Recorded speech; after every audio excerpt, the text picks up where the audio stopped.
as the Japanese follow a storm front and then get ready to launch their planes, America is a country at peace. Our cities are lit up at night, something that wartime does not allow. You're supposed to have everything dark at night so that aircraft can't see where they are just by looking out their windows.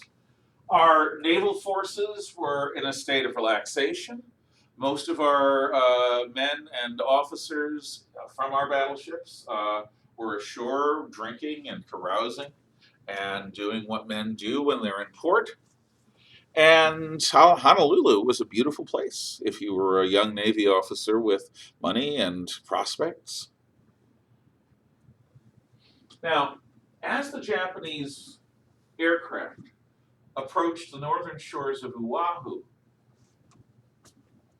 around 6:30, 6:45, there were efforts designed to protect Pearl Harbor. For example, with our helping the British out, which I'll talk about a little bit at some point, the British gave us some radar technology that we used to develop, and there was a radar truck that was sent to Oahu.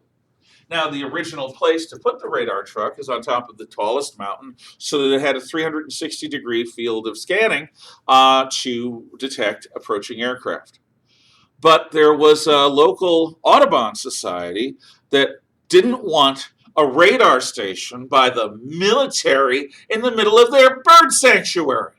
So, instead of putting the radar station on top of the mountain, they put the radar station on one side of the mountain, which means it was blind to whatever was beyond the mountain, which is where the Japanese were coming from. Number one. Number two, the radar station was not given proper priority or fuel, and we didn't want to wear it out, so it was only on for a few hours, and then it was shut off for a few hours, and then it was turned on again for a few hours. Well, just before 7 o'clock, when the radar station was intended to shut down, they detected at the edge of their ability, right around the mountain, a formation of aircraft coming in past them towards Pearl Harbor. And they reported it to the officer of the day in command of the harbor, who was not the real guy, because the real guy was relaxing at home on a lazy Sunday morning. That guy said, well, we're expecting some Army bombers to come in and land at the Army field. It's probably a bunch of Army B-17 bombers. Don't worry about it. Shut down at the normal time. So, our radar station is not optimally placed because you don't want to disturb the bird sanctuary. And when they do detect something, the officer of the day says, don't worry about it. It's not a big deal. It's probably the Army. When the Japanese are seen over the battleships, when people see the rising sun sigil, the big red meatball on the side of Japan's gull-colored aircraft, they can't believe it.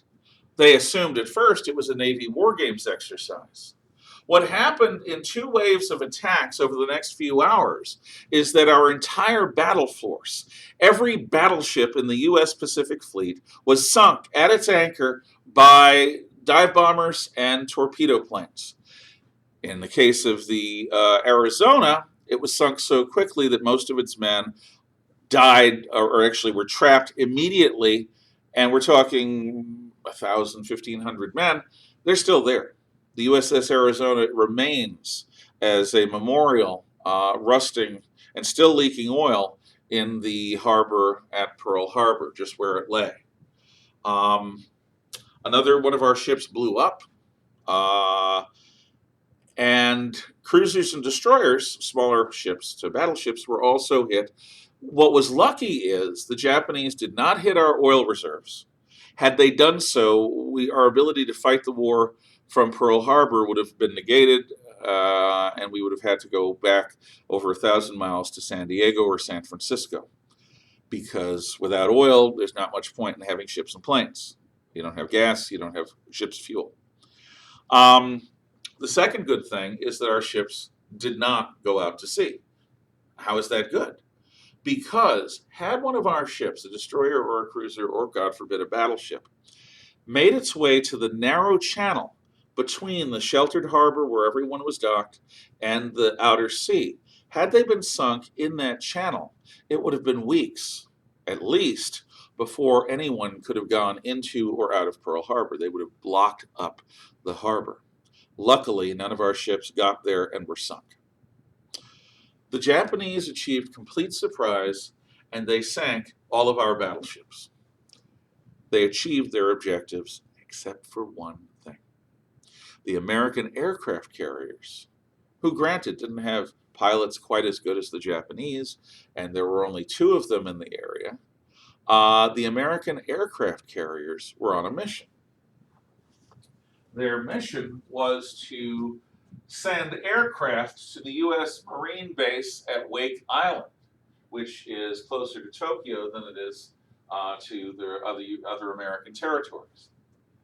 So the Enterprise and its sister ship were on their way back from shuttling aircraft to Wake Island when the Japanese attack occurred. By the time the Enterprise gets there, it's nighttime. It is the night of December 7th, almost December 8th. The Enterprise is going to slip into the harbor, refuel, get as much aviation gas as it can, as many bullets as it can, as many reinforcements as it can, and it's to be out to sea before dawn. Because what if the Japanese come back? What if they're coming with an invasion force? As the commander of the American carriers, Admiral William F. Halsey, who's later known to media as Bull Halsey, because he's tough as bull. As he looks at the burning American wrecks that had been the pride of our fleet, he says, when I'm done with them, the only place that the Japanese language will be spoken will be in hell. And he meant it.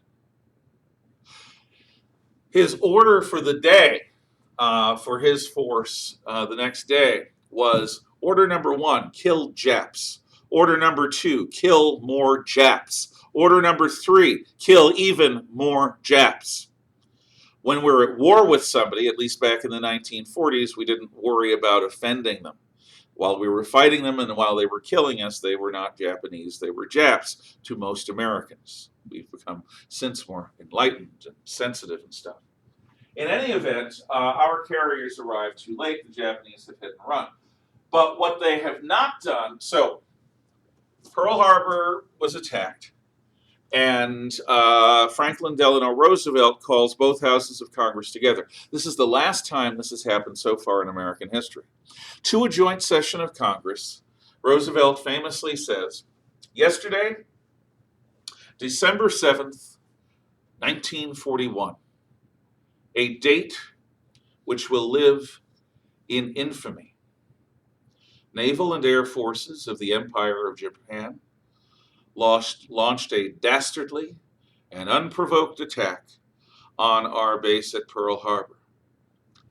From that time, a state of war exists between the United States of America and the Empire of Japan. It's the last time we go to war. Now, why was it a sneak attack? Well, first of all, Japan has launched all of its modern wars by sneak attack.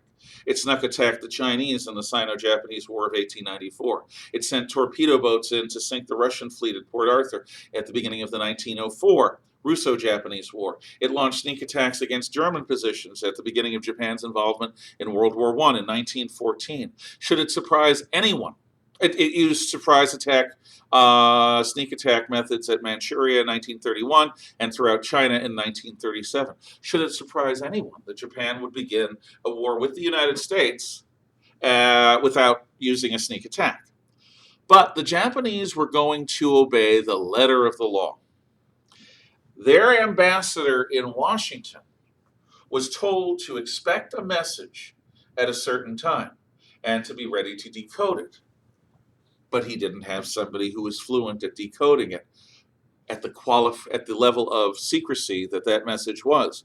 So he decided that the only way he could follow his orders to get the message translated but to keep the security was for him to translate it himself. So he got the message and began slowly, painstakingly, like hunting and pecking while typing, figuring out what this message was. By the time the ambassador was done, he was late to his appointment to the American Secretary of State. By the time he arrived late to that appointment, word had reached Washington of the Japanese attack.